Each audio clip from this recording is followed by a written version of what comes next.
Você tá ligado direto, né? Olha lá. Clóvis, fala no seu microfone, por favor. Oi, tá testando, Felipe? Ok, Paulinho. Oi, Felipe, tudo bem? Ok, microfone aqui da esquerda, por favor. Tranquilo, Jorge falando. Alô, Otaki. Tudo ok? Rec aí. Posso disparar aqui? Vai começar com você, Clóvis. Atenção.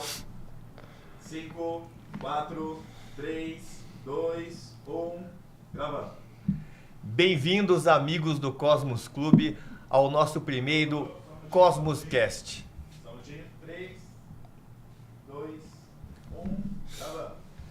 Bem-vindos, amigos do Cosmos Clube, ao nosso primeiro Cosmoscast.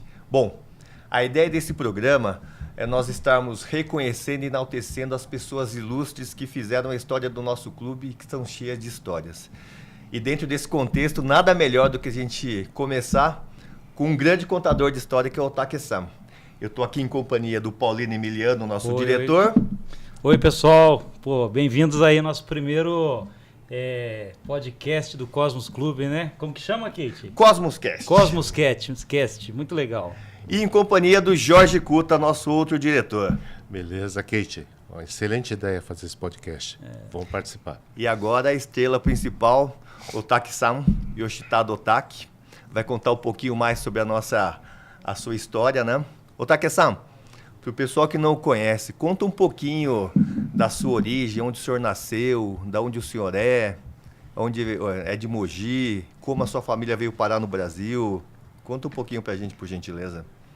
Bom, primeiramente eu quero agradecer eu ter o privilégio de ser o primeiro desse evento que o Cosmos está fazendo e parabenizar essa diretoria nova aí que está revolucionando o Cosmos.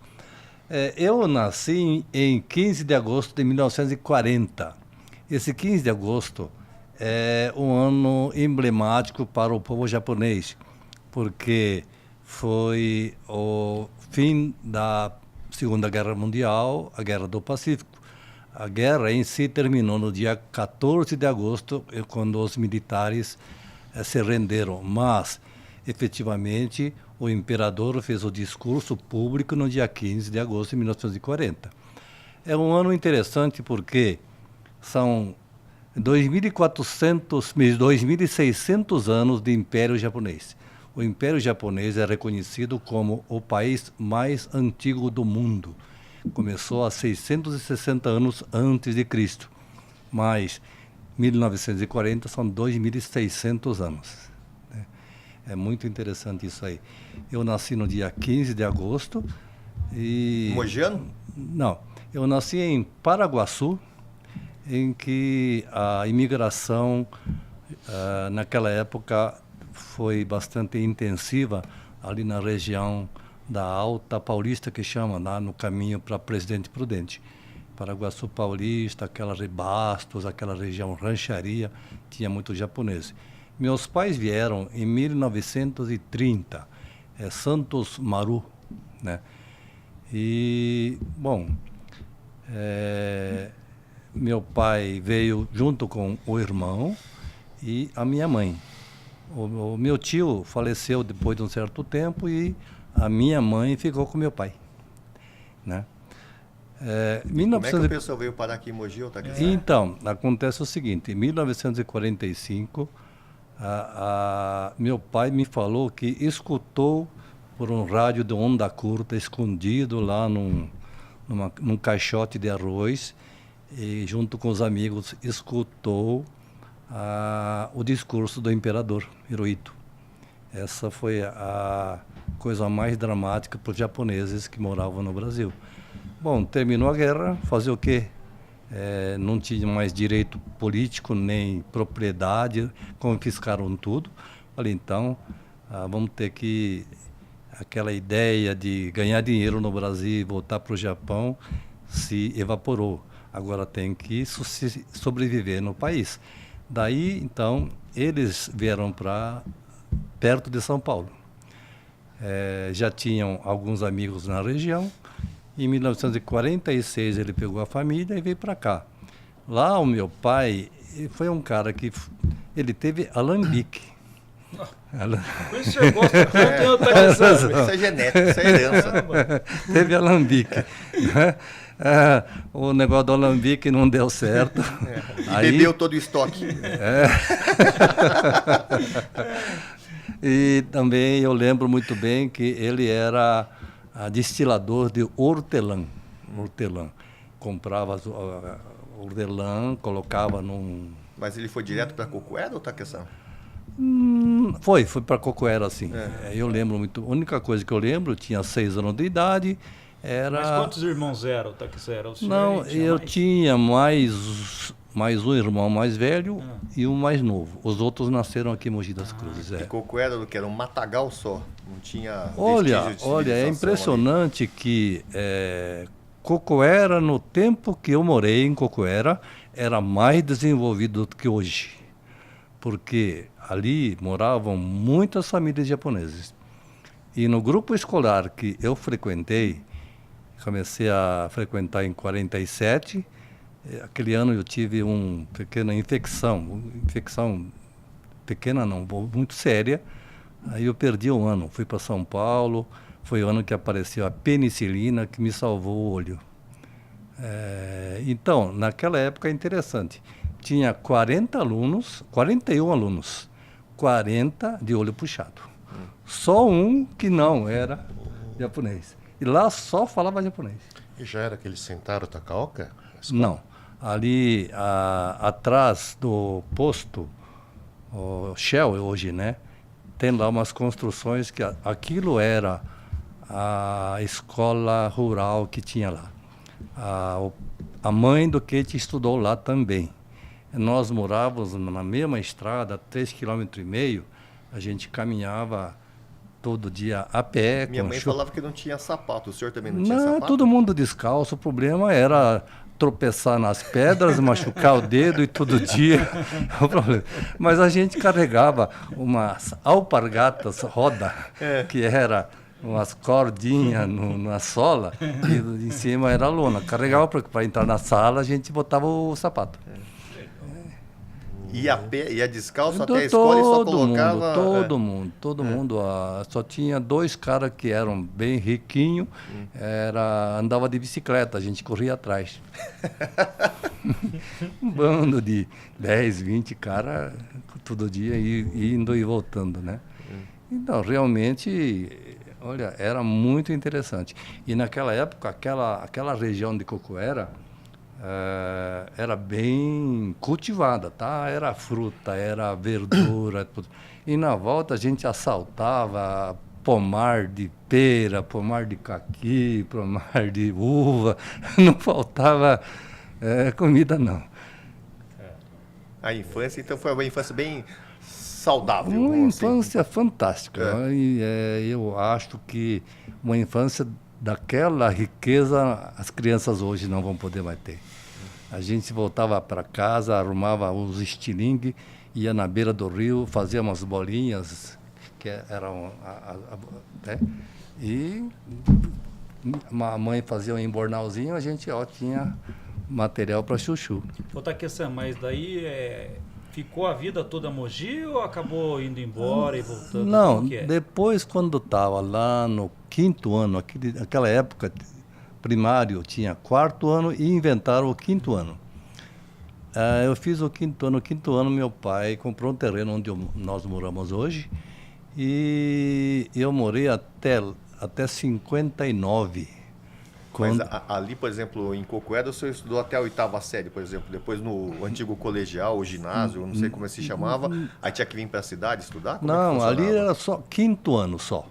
Aí tinha que prestar um exame de admissão para entrar no ginásio estadual.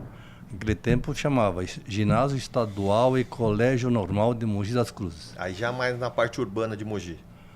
Isto. A gente vinha de bicicleta, né? Naquele tempo, eu lembro muito bem que aquela Avenida São Paulo, ali no Socorro só tinha a igrejinha e mais meia de casa. O resto era uma estrada de terra, com barranquinho e borba de bode, capim barba de bode. Ali a gente comprava banana, comia, e tem uma curvinha que até hoje eu faço todo dia, eu lembro muito bem, que botava as casquinhas de banana e botava jornal em cima e botava a terra, ficava escondido atrás da moita, e os caras vinham lá e corriam. Era uma diversão daquela época. Olha, mas para vir do sítio para a cidade, então, era uma aventura. E quando chovia, então, devia ser... Assim, carregava bicicleta. É. Era de bicicleta, mas não tinha asfalto, era lama só, não tinha... andava carregando a bicicleta para lá para cá. E aí depois, o senhor formou e faculdade, como é que o senhor chegou? Não, aí, olha, naquele tempo fazia 4 anos de ginásio, depois tinha que fazer 3 anos de científico. Os alunos nessa fase eram divididos em científico e clássico. O científico é quem ia seguir engenharia, matemática, essas coisas. E quem ia ser advogado fazia o clássico para ser professor, fazer filosofia, né? Mas a faculdade aí você fez em Mogi ou tá aqui? Estudou em Mogi? Não, no Mogi nem tinha faculdade. Veja bem, naquela época, científico, que é o colegial, só tinha em Mogi das Cruzes desde Itaquera para cá. Então, para fazer colégio, o pessoal de Itaquera, 2, 3, Poá 1, Suzano 8, um de Guararema, um de Salisópolis, formava os 40 alunos. Era muito difícil entrar, então. Era muito raro, não é isso? Muito raro. Naquela época, tinha um médico em Mogi das Cruzes. Tinha um engenheiro em Mogi das Cruzes. Não dá para imaginar, né? Não dá para imaginar. Então, aquele ano nós fomos convocados para o Exército, em 59. O Exército Brasileiro resolveu convocar um pessoal mais instruído para ver como é que era, né? Então, convocou todo mundo aí, colegas nossos foram todos lá, o João Giabe, esse pessoal todo foi colega de quartel. Passamos lá 11 meses, foi um dos anos... Aonde? Em Caçapava. Em Caçapava. Para mim foi um dos anos mais profícuos. Que ano que foi? 1959. 59. É muito interessante. Tem muitas histórias para contar. Tem alguma que dê para contar agora? Sim, Otaque-san? Do Exército? Do Exército? Não, é que o Otaque-san é conhecido por causa das histórias, né? Do Exército eu não lembro. Você lembra o quê? eu Do não. Exército, porque ele já contou bastante lá no clube, né? Não, Mas do olha, Exército eu não olha, tô lembrando. A gente, olha, em junho, o tenente me chamou lá, você não quer ir para Suez? Aquele tempo lá, tinha uma missão do Exército Brasileiro para prestar serviço lá em Suez. Eu falei, se o senhor for, eu vou também. Só que tinha, aquele tempo, tinha exame em junho e em fim de ano, que é novembro, não é isso? O Exército me dispensou 20 dias para fazer o exame em junho. Quando eu voltei para o quartel em julho, já tinha passado a época da inscrição. Mas, senão, eu teria ficado uns 2 anos lá no Suez, devia ser uma coisa interessante que eu perdi na minha vida. E aí, faculdade, como é que o senhor escolheu e onde o senhor fez faculdade, Otaque-san? Olha, a faculdade, em São Paulo, escola de engenharia só tinha a USP, que chamava Escola Politécnica. Tinha o Mackenzie e só. E a FEI. No interior tinha a Escola de Engenharia São Carlos e tinha o ITA. Era só. Entrava lá uns 300 alunos no estado de São Paulo inteiro, né? Naquela época, de Mogi das Cruzes, ou seja, do Alto Tietê, passavam uns 4 alunos para fazer engenharia. Uns 4 alunos para fazer medicina, 1 ou 2 para fazer farmácia, dentista e só. O resto não tinha opção, era para ser professor de matemática, professor de outras coisas mais. Era extremamente restrito a possibilidade de estudo, né? O senhor fez cursinho, alguma coisa para... Eu fiz um cursinho, mas, bom, não posso me vangloriar, mas no terceiro científico me chamaram para o Exército e falei, olha, eu não quero perder o ano, não. Eu estudei o terceiro colegial por conta própria e no fim do ano, passei direto. Ficaram 8 caras para a segunda época ainda, aqueles caras que estudaram. Mas o senhor fez faculdade aonde? Bem, aí eu fui fazer cursinho em São Paulo, né? Aí tinha... Aí eu queria fazer engenharia civil, mas meu irmão fazia engenharia mecânica no Mackenzie. E naquela época, engenheiro mecânico era o top, porque em 58 Volkswagen começou a fabricar carro. E você veja bem, em 63, quando fui fazer estágio na General Motors, a General Motors não tinha autorização do governo para fabricar carro de passeio. Só a Volkswagen, e aquele ano a Ford tinha conseguido autorização, foi projetado e fabricado o Galaxy. Eu ajudei a General Motors foi subcontratado pela Ford para fazer o painel do Galaxy. Lá, então, como estagiário, eu ajudei a limar... Mas o senhor é civil, formado em... Não, eu sou engenheiro mecânico pela FEI. A FEI era uma escola que foi fundada por um padre muito visionário. Em 41, ele montou a Escola de Administração de Negócios, primeira escola de administração, copiando Harvard. Em 51, fez a primeira turma de engenharia química, né? Eu entrei em 61 na FEI, quer dizer, 10 anos que tinha começado a FEI. Naquela época lá, a FEI tinha lá, não sei, uns 300 alunos só, era total da faculdade. Essa época, daí o senhor morou em São Paulo? Ah, sim, a gente morava numa pensão lá, e Mogi das Cruzes era tão longe que eu só voltava para casa a cada 2, 3 meses. Caramba. Tão longe que era. Não era igual hoje, nem tem trem toda Não, hora. tinha. Ah, muito interessante é que eu andei em Maria Fumaça. tinha locomotiva a vapor, tá? Que legal. Coisa assim, pré-histórico mesmo. Então, eu tive o privilégio de viver num mundo de transformação muito grande. Muito rápido. Da época da Idade da Pedra até carro, né, Otá, que ninguém tinha, né? Carro em Cocoera só tinha um carro, que era a Granja Chigueno, que eles tinham todo ano, eles compravam um Chevrolet novo lá. Mas naquela época era muito difícil alguém que trabalhava na zona rural pegar o seu filho e colocar para estudar, né? Porque a maioria dos MIS-6, eles não tiveram essa oportunidade, né? Pois é, justamente a gente, sei lá, porque caiu de paraquedas e... O pai do senhor... Meu pai eu tenho que reconhecer que naquela época ele formou 5 engenheiros e um administrador de empresa. São 6 filhos formados. Acho que na época devia ser... O senhor é o que é o mais velho? Não, o senhor é do meio? Eu sou o segundo. O que nasceu um pouco antes de mim, ele faleceu criança, nenê ainda, né? Mas então, naquela época realmente era, sim, uma coisa absurdamente difícil, né? É muito raro. Muito raro. Raro, tá? O teu pai, né? Teu pai foi o precursor de faculdade, doutor em engenharia agronômica, pô. Isso é coisa mais difícil de ganhar prêmio Nobel hoje. E eu que o que nos une aqui, de certa forma, também é o amor que todo mundo aqui tem pelo esporte. E como é que começou a vida esportiva do senhor? O que o senhor gostava de fazer, praticar de esporte? Como é que era a sua vida? Realmente, a minha infância, para poder conseguir ultrapassar essas barreiras econômicas e sociais, a gente passava a vida estudando.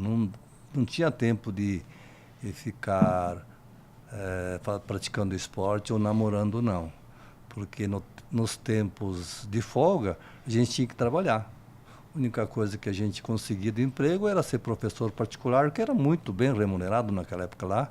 Tem muitas histórias para contar também. Né? E dava um sustento muito bom, sabe? E depois, no primeiro ano, a gente tinha aula de topografia. Com isso, a gente consegui o CREA de topógrafo. Conclusão, virei topógrafo. Todo fim de semana emprestava algum teodolito e saía por aí medindo terra. De maneira que Cocoera, Suzano, por aí, esse mundão aí, eu andei de bicicleta, de fusquinha. Não fui andar lombo de burro, mas andei medindo terra pra caramba. Lá na sua região também. Nossa. Mas além do tênis, o senhor praticou judô também, né, Otacsan? O judô, assim, na infância, a gente tinha uma academia de judô ali atrás daquele posto de gasolina de Cocoera. Ali juntava lá, tinha uns pessoal de terceiro grau. O vereador Nani era uns anos mais antigos. Nossa, eu levei umas patadas dele que até hoje o osso tá torto. Mas então, durante 5, 6 anos a gente treinou judô lá, né? Eu acho que foi muito bom porque, olha, tanto tombo que eu levei na vida, nunca me machuquei nada. Nunca quebrou nada? Ou Nada. Só quebrei uma vez aqui, um pouquinho, porque eu me meti a ser karateca, aí fui dar um golpe, era galho de goiaba. Aí a goiabeira não quebrou, não. E o tênis, como é que surgiu na sua vida? O tênis é o Otacsan? seguinte, bom, quando eu estava trabalhando na obra, aí o meu cunhado que faleceu, ele era diretor de cooperativa, Itapetí, você chegou a conhecer.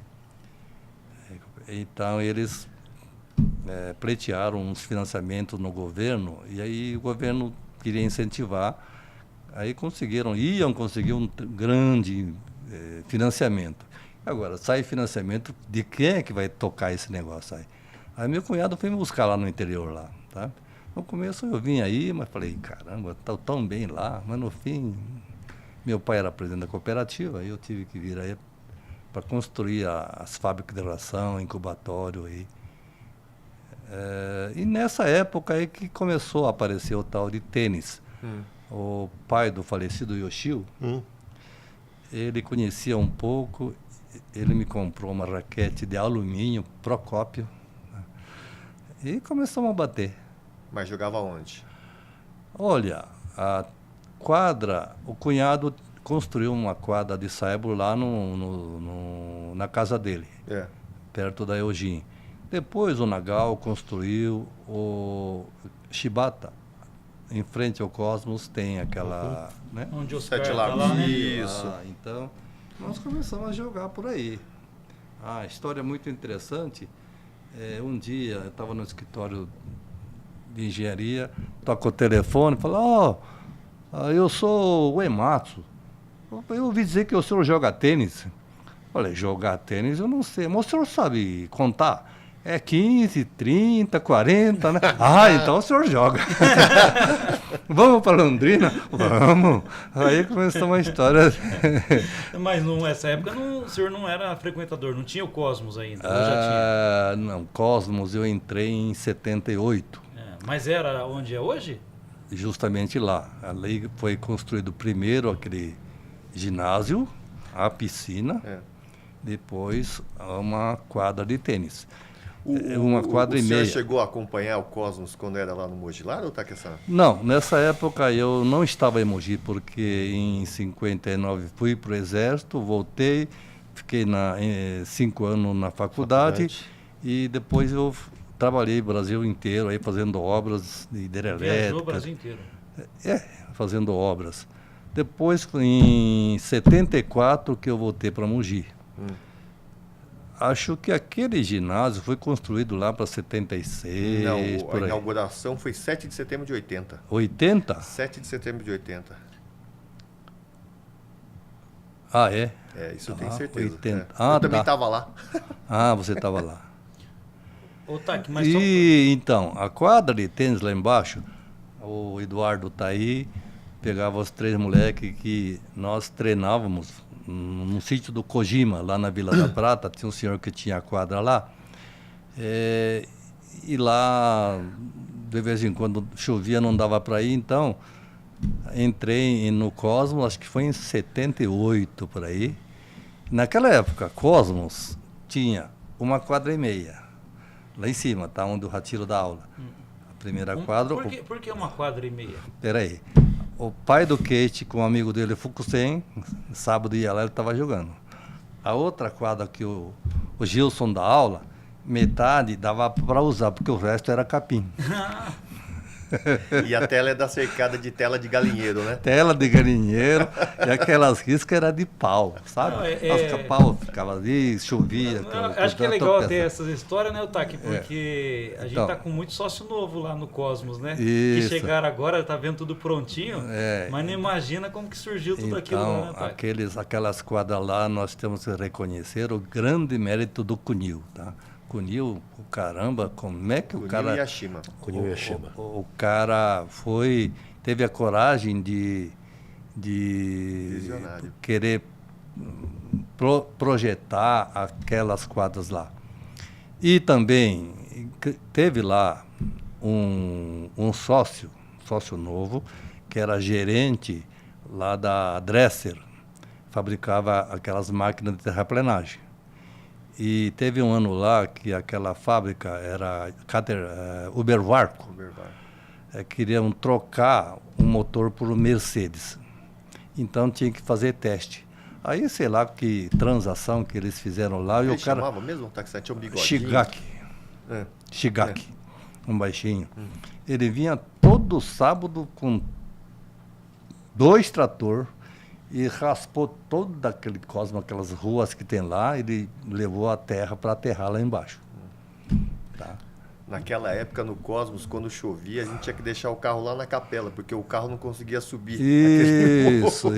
Eu lembro muito bem que convidaram diversos clubes para fazer um torneio no sábado, domingo.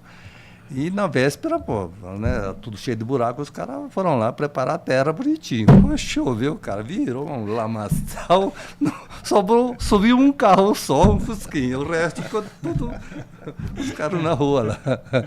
Aquela rua era de terra também, né? Até chegar ali era do lado do lixão, né? O lixão de Mogi era do lado do sítio. Ô, Taki, mas você voltou pra Mogi por quê? Porque você casou daí? Você casou e acabou... Não, justamente, foi meu cunhado, então eles conseguiram um financiamento, alguém tinha que tocar a obra. Aí o meu cunhado viajava para lá para cá, de vez em quando, ia visitar as obras que tocava, só tem esse cara que tem condição de tocar uma obra. Aí eu pensei, olha, é interessante voltar para a terra e então tive a oportunidade de montar a empresa. Olha, assim, tinha um contrato de $20 milhões de cara, né? Você toca $20 milhões. A cooperativa, né? 5 obras. Eu cheguei aí, projetei tudo, os projetos estavam tudo errado. Os caras que projetaram fábrica de ração, a soja, eles botavam soja em grão, cara. Mas o Taki-san estava falando de obra. Para quem não sabe, o Taki-san foi engenheiro do Bunkyo, né? Justamente, então eu vim para cá em 74, tinha uma empresa, estava tocando as obras e uma noite me toca o telefone lá e fala, olha, você tem que vir aqui para construir a fábrica na sede do Bunkyo. Mas o que é isso, né? Eu não participava muito não. O Bunkyo era uma instituição da colônia que na época que era difícil, o pessoal do interior não tinha como estudar, o Bunkyo tinha uns alojamentos, é o pai do Casa de estudantes, né? Isso. E formaram as pessoas. E tinha lá que a comemoração do 70º ano, 70 anos, e eles estavam com um barraco de telha velha, tudo. Então tem que construir uma sede. Mas quem é que vai construir, né? Aí acharam um cristão lá que disse que conhecia de fazer obra, caramba, puxa. E um ano projetar tudo, aprovar na prefeitura e construir aquela sede que tem lá. Naquela época não era fácil, não. Puxa, eu me empenhei pra caramba. E quem foi o seu funcionário mais ilustre lá, o seu mais ilustre foi em 87, 88 78 ia ser a comemoração dos 70 anos da imigração. Em 77, um ano antes, o príncipe japonês veio para lançar a pedra fundamental. E me convocaram lá para ficar na fila lá para recepcioná-lo, né? Eu tive o grande privilégio de apertar a mão do futuro imperador do Japão. Que legal, hein? Coisas que acho que de quem está vivo hoje não deve ter mais ninguém. Aí eu considero, ele foi o peão mais ilustre da minha empresa. Pegou na placa, o buraco, virou imperador do Japão. Ficha de registro número 001. E no ano seguinte, foi a comemoração dos 70 anos, aí veio a princesa Michiko. Também botaram. Você colocou ela para trabalhar também, não? Não, ela veio tudo enfeitada, né? E eu fiquei no último da fila lá. Aí eu lembro muito bem que falaram, o senhor foi o engenheiro responsável por esta magnífica construção, né? Aí ela falou, em nome do Japão, nós agradecemos. Que legal. Caramba, que honraria, hein? É uma honra que não tem preço, né? Ô, Taki, nós vamos ter uma honra, não igual, mas muito legal, que nós vamos estar semana que vem, né, Kate? Com o cônsul. O cônsul geral do Japão, aqui em São Paulo. É? A gente conseguiu uma audiência com ele, a gente vai estar representando o Cosmos. Sexta-feira que vem, vamos nós três, Estaremos todos lá, mais né? Mário Kiyomoto e Dona Naí Tomiyama.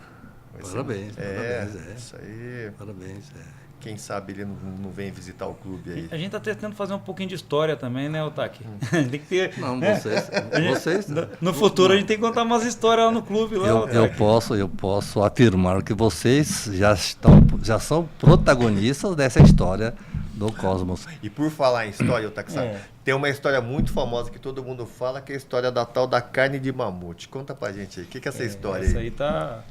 Não, é o seguinte, acho que era 1963, por aí, deu na mídia que lá na Sibéria encontraram um mamute. Tudo bem, mamute é um elefante peludo que foi extinto, mas não era muito antigo não, coisa de 10 mil anos atrás.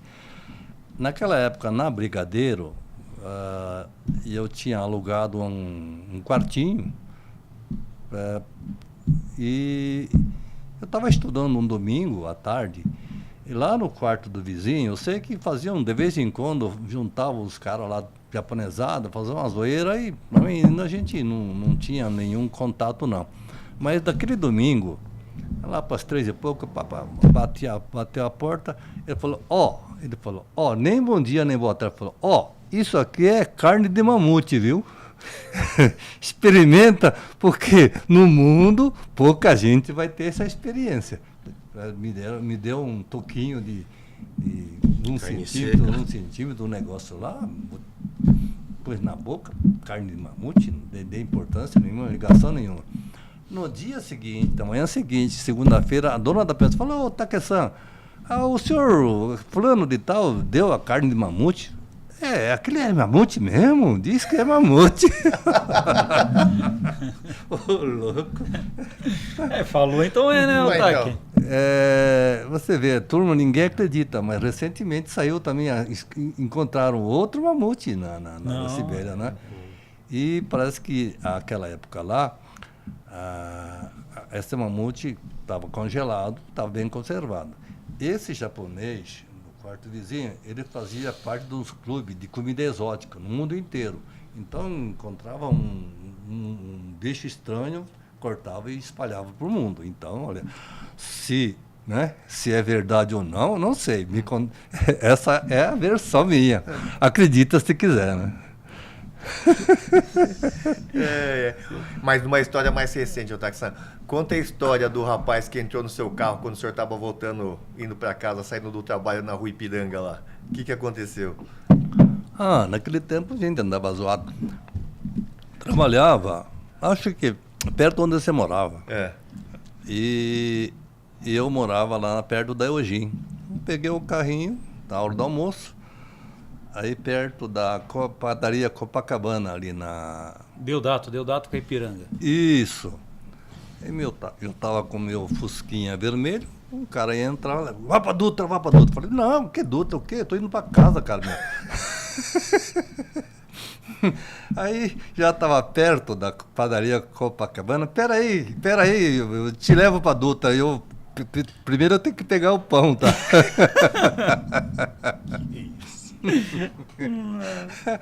Aí no balcão tinha 2 PM tomando café. Eu voltei e falei, ué, cadê o cara? Eu ia levar o cara pra Dutra.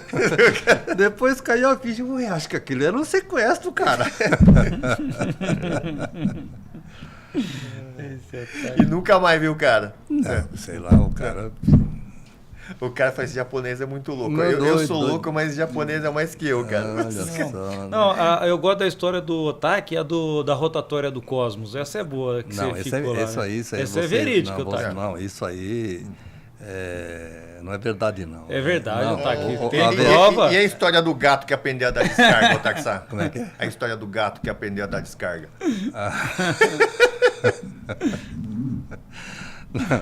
Aí a gente morava lá no Pombal. E no vizinho deu uma cria de gato, tinha dado para minha mulher. E a gente morava ali no Pombal, tem a parte de baixo, fizeram uma cozinha e tinha uma parte de empregado, que tinha banheiro, não é isso? O gato é tudo chão concretado, então a minha mulher colocava uma caixinha de areia. E nós fomos viajar para a praia, voltamos, ué, esse gatinho não faz sujeira? Cavucou a areia, não tinha? Caramba, um dia, olha, a gente morava num quarto lá em cima, olhamos lá, o gatinho, ele fazia necessidade, e como era quarto de empregada, o banheiro é com aquele barbante. Ela fazia sujeira e pulava e agarrava no barbante.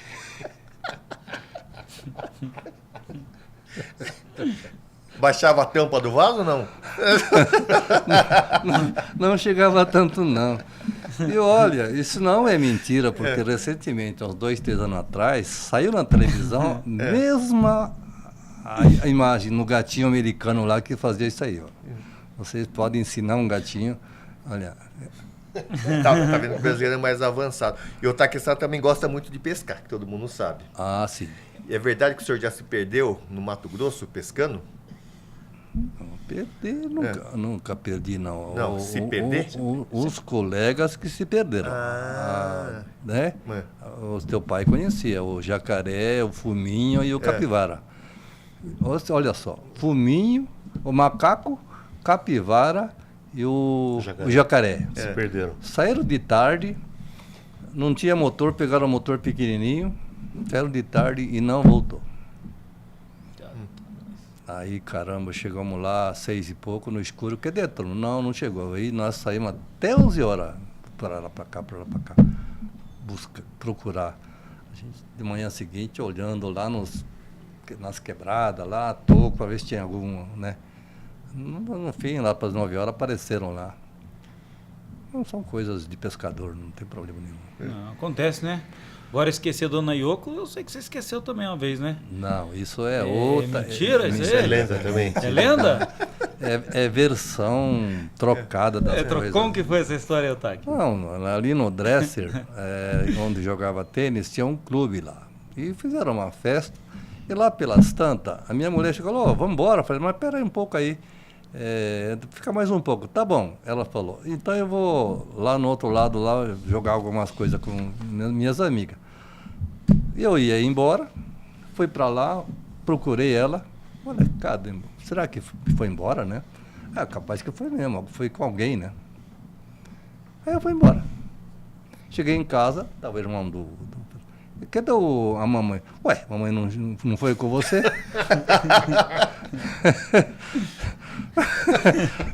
Daí a pouco, o Paulo Machado apareceu lá com a minha mulher lá.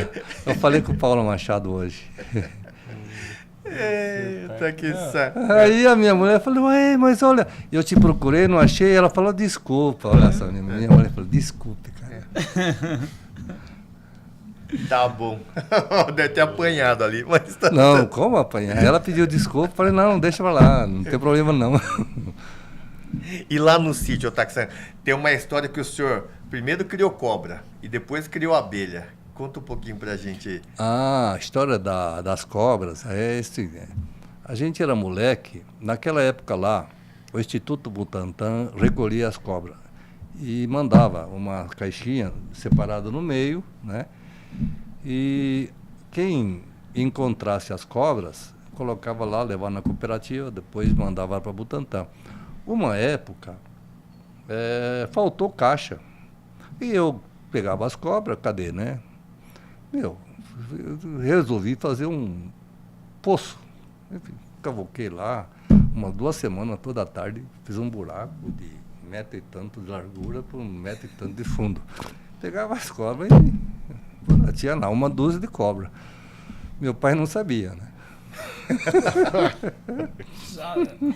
Viu aquilo lá, um poço cheio de cobra. Ele falou, já sei quem foi, né? Eu vi lá e eu saí correndo. Fica a tarde toda meu pai correndo atrás de mim com um pau. No fim eu me cansei, pegou um pau e deu uma paulada na minha cabeça. O pau quebrou, rapaz. Aí que meu pai falei, acho que matei o meu filho. Né? Mas o pau era pau podre, ainda bem que quebrou. Se fosse de goiaba, tava perdido, né? Pô, caramba. Ia ser igual a vez que quebrou a mão. Se fosse goiaba. Olha, goiabeira é muito ruim de quebrar. E depois de casado, a história que o senhor foi criar abelha, como é que é essa história, Otaque-san?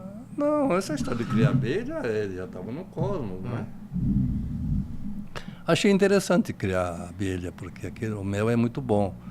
Andei comprando colmeia lá em Suzano, comprei a caixa, tudo. Puxa vida, dava mel pra caramba. Mas, então uma tarde resolvi tirar mel, mas deu muito mel, rapaz. Bacia cheia de mel.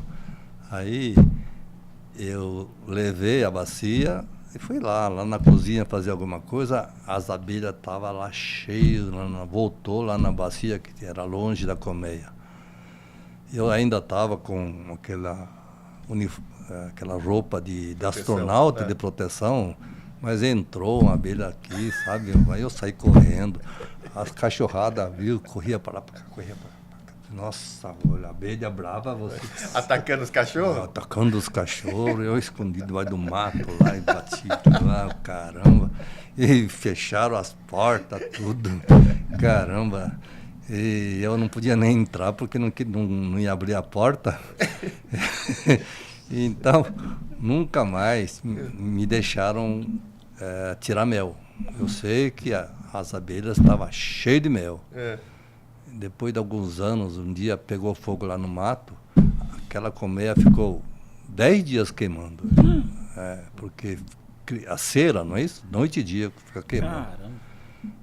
Olha, eu li no jornal, na revista, que uma colmeia bem produtiva produz 100 kg de mel por ano. Caramba. Então a história da abelha morreu aí. Mas morreu mesmo. Morreu mesmo. E quase que mata alguém junto, né? E quase que leva um monte junto. Ô, Taki, mas também profissionalmente, né? Nesse tempo que você trabalhou de engenharia, aconteceu um monte de coisa. Eu lembro que acho que você comentou um negócio de uma turbina, que acho que o prazo era 3 dias para fazer, né? Não tinha uma história assim? 3 dias E os caras queriam que você fizesse em 12 horas, não tem? Não. Aquilo lá foi... Você vê que a CESP eram 4 equipamentos. Esqueceram de encomendar, porque o desenho era um só e o comprador da CESP encomendou. Aí nós montamos a peça e cadê o resto? Ué, é só isso que vem. Meu, caramba. A construção de uma usina hidrelétrica sempre tem uma fase que chama de ensecadeira, pega uma parte do rio, cerca e faz toda a construção ali. E determinada época chama-se desvio do rio. aquilo que estava cercado, o rio começa a passar por aqui, pela obra construída, não completa, né? Para que possa fazer a barragem do outro lado. E o desvio do rio tem determinada época em que o rio é mais baixo possível, tá? Se perder essa época, é só no seguinte. Então, só tinha equipamento. Caramba, vamos perder um ano aí. Esperar o ano que vem, né? Aí eu sentei, a gente não era muito especialista em turbina, não. Pensei, já tínhamos testado uma peça, tudo certo. Aí eu cheguei lá para o meu chefe e falei, escuta, se a gente testar tudo, desmontar daqui, colocar lá, testar tudo, isso aqui, então funciona? Nunca foi feito isso em lugar nenhum do mundo. Dá uma estudada melhor. Passei mais uma semana, falei, olha, acho que é viável. Aí, em 1º de outubro, teve uma reunião grande, sabe? Engenheiro da CESP inteira, não sei o quê. Os caras foram lá discutir. Ninguém conseguiu provar que aquilo era inviável. Puta, os caras voltaram da reunião lá de Araraquara. 24 horas dividiram em 48 pedaços de meia hora. Tal época, tal fase tem que fazer da 00:30 até 3:30 da manhã, das 3:30 da manhã até as 5, tudo assim. Ô louco. Então, a turma da montagem tinha que tocar maçarico e a turma da concretagem, o que, ó, tá aí em cima, nós estávamos lá em cima, ó, vai, fogo, não, pelo amor de Deus, mais 10 minutos. 10 concreto. 10 minutos, não vai cair fogo. Aí os caras, aí terminava, muitas vezes a gente estava lá embaixo, vai cair concreto, entendeu? 48 pedaços de meia hora, cara. De outubro até 28 de fevereiro, foram 6 engenheiros para o hospital de estafa. Os caras saíam... Quem não foi concretado. Quem não pôde ir. Muita gente tá lá no meio do concreto. 2, 3 horas da madrugada, rapaz. Cada caçambada é um caminhão. Que tu vai, desce com o guindaste e solta lá. Uns caras escondidos no meio do buraco lá, não adianta gritar que não escuta, tanto da barulheira que é obra. E o senhor está nativo ainda ou está aqui trabalhando ainda? Sim, eu tenho que sustentar minha família, né? Principalmente. Minha mulher não é, eu não posso deixar ela passar fome, pode? Não sei, às vezes é... Ô, Taxan, depois dessa história que o senhor falou que criou a abelha, como é que é a história que o senhor quis criar um pássaro preto? E aí o pessoal encontrou com o senhor na Ayrton Senna aí. Você tá que você inventa pra caramba também. Não, era uma época que a gente trabalhava em Piracicaba, na obra da papel de celulose. E toda tardinha, sexta-feira, a gente ia embora. E tinha um encarregado, eu comentava muito bom, é o Arlindo. Ele morava lá em Itaquá. Olha, doutor, eu vou dar um pássaro preto pro senhor. Legal, vamos passar lá em casa. Aí ele me deu lá uma gaiolona, sabe? Não, gaiolona não.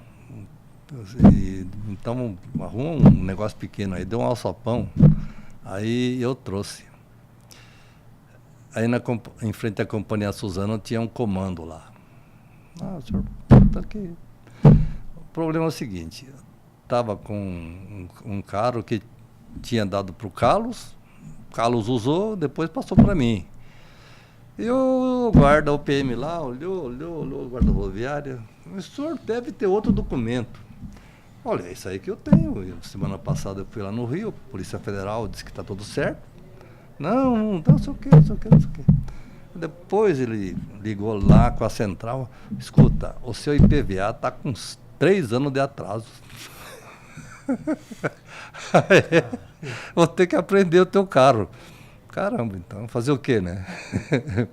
Atrasado, né? Mas o problema, eu tava com o pássaro preto lá atrás do Fusquinha lá, pô, caramba, rapaz. Se pegasse aquele pássaro preto, era crime inafiançável, não é? Aí, Então. Já era crime, né? Isso. Aí eu enrolei ele, não sei o quê. Não, então, olha, o senhor tá tudo certinho, eu levo o carro lá no pátio, lá de Poá. Não, eu levo, tá bom. Eu fui dirigindo. Olhou pro passarinho e fez assim, ó. Pra ele não... Os passarinhos. os PM na frente, eu fui atrás. Aí coloquei lá no pátio e falei, caramba, ia pássaro preto ali, cara, né? Os guardas foram embora, eu deixei o carro lá, depois eu voltei de novo. Escuta, eu esqueci um computador no carro, posso pegar? Aí os caras me deram a chave, eu fui lá. Era frio, na época de frio, botei a japona, botei a alçapão aqui, ó, vim embora com chave e tudo, cara. E é verdade que o senhor já tentou montar um helicóptero no seu sítio, ou tá querendo? Ah, isso era coisa de estudante. Naquela época, helicóptero era coisa nova. Só aparecia numa revista só. Falei, vou fabricar um helicóptero. Fazer um. Não tem motor, vamos ver se eu faço a bicicleta, né? Eu fui no mato, Jorge, escolhi um pau reto, tá? Cortei ela. Não sei se você criou no mato, não tinha tal de enxó. Enxó. Eu fiz o desenho para fazer a curva. Primeiro, deixei uns 2 meses, tá? No mesmo mato, cortei direitinho para secar bem, né? Para não empenar depois.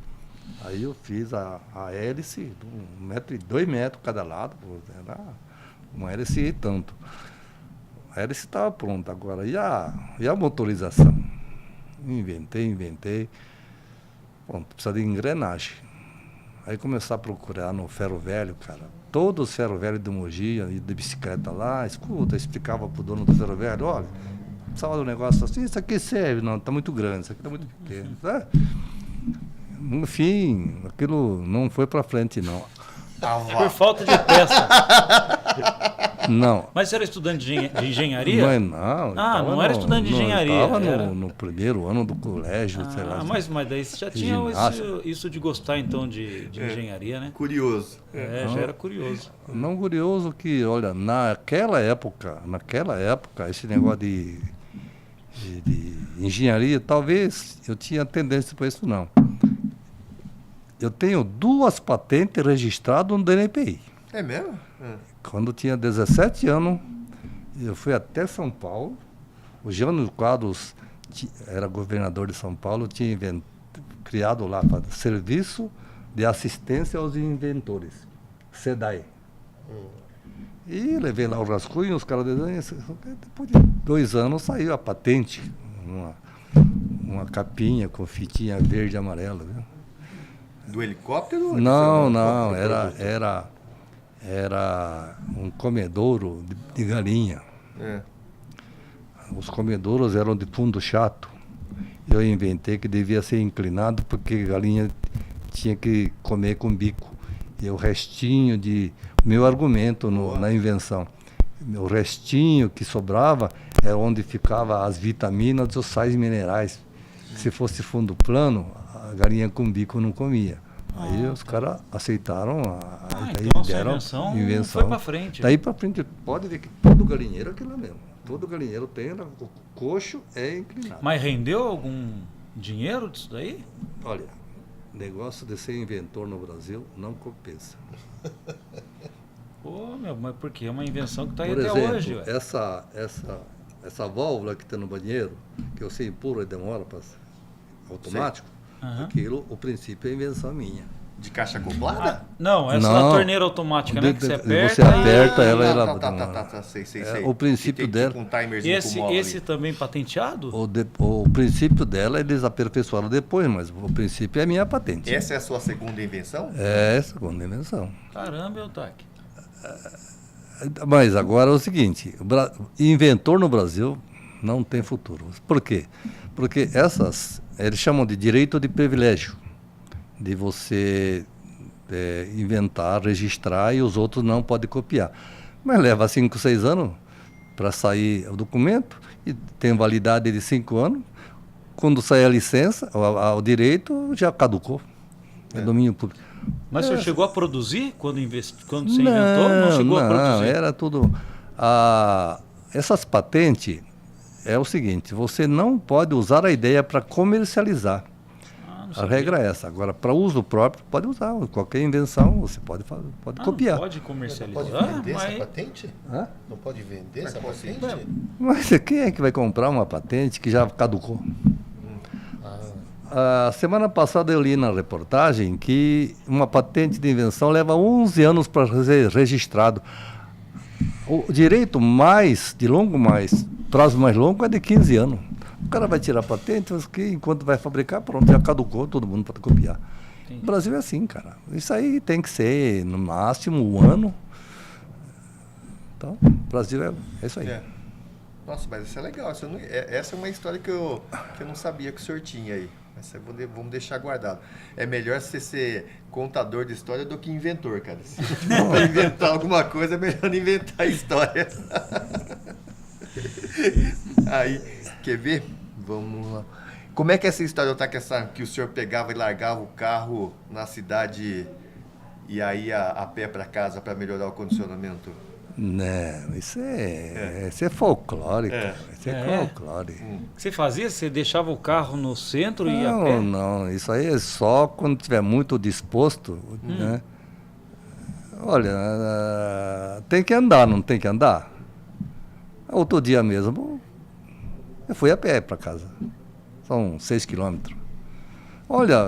Esses dias você foi a pé? Foi. Depois eu programei na semana seguinte, choveu, na outra semana eu tive reunião, aí não dá. Mas eu acho que é interessante.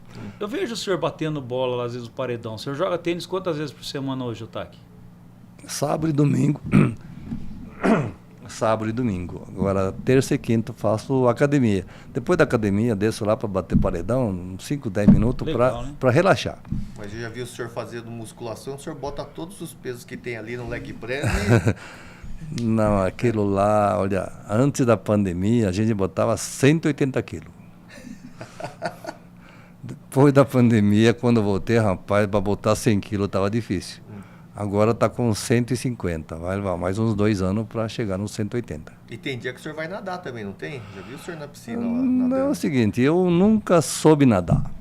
Aí teve uma época lá que a gente ia fazer academia e o Paulo Shibata, o Wilson e o Kodama Hirata contrataram um professor para aprender a nadar. Aí eu estava subindo e falou, vem nadar. Falei, eu entrei na turma dele lá. Mas não sei nadar, não. Agora, eu vou jogar tênis, depois do tênis, subo lá em cima e 10 minutos dentro d'água, você relaxa completamente.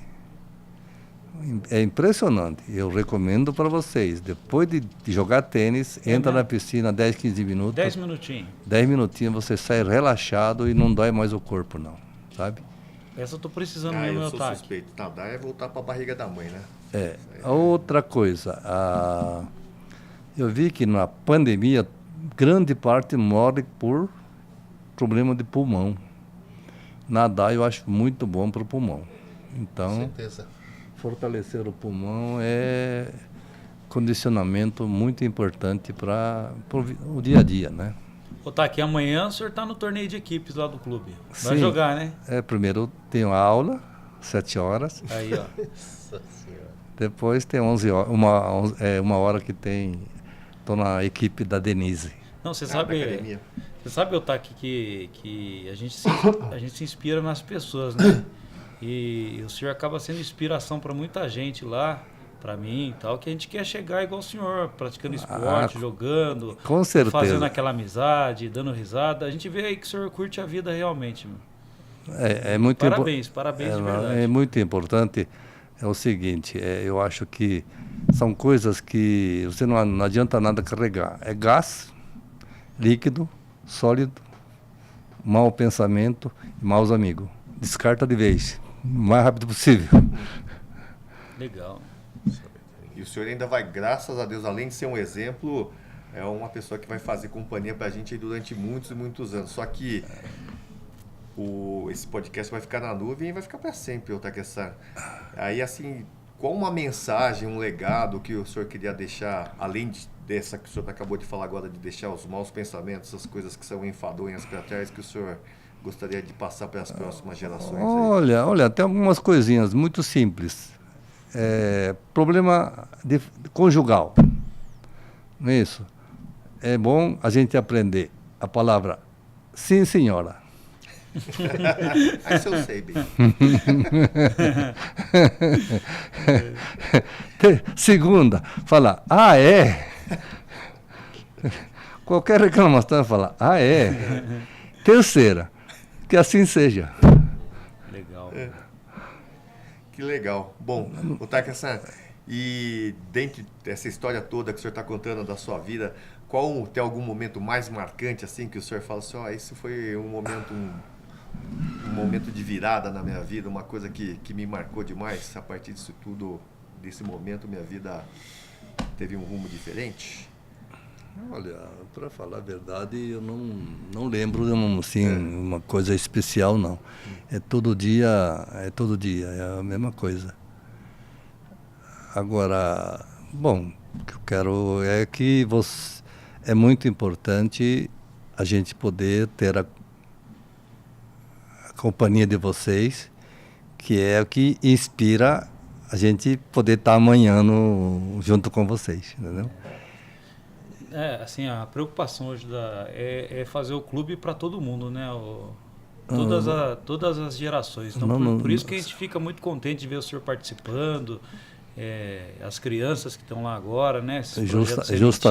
Justamente a gente tem comentado lá com o pessoal que de uns tempos para cá o Cosmos mudou completamente. Antigamente era um clube meio sisudo, amarrado, sem muita alegria. E ultimamente está cheio de criança, casais novos com aqueles beach tênis que tem chamado a atenção. E no tênis também, muitos sócios, antigamente era mais nipônico, né? E hoje a gente repara que pessoas não nipônicas estão frequentando. E uma coisa fantástica é que naquele clube os caras vêm lá, ficam bem educados, atenciosos, vira a mentalidade do povo. Olha, eu digo que deve ser muito difícil no Brasil encontrar clube em que todo mundo chega lá, bom dia, dá a mão, e é uma cordialidade fantástica, sem nenhuma frescura, sem nada. Todo mundo joga com todo mundo, não tem cara especial, até os milionários também são comuns, são humildes, né? Isso é muito bacana. Eu acho que isso, de uma maneira ou outra, vocês que são diretores devem manter e cultivar isso aí, esse aspecto social.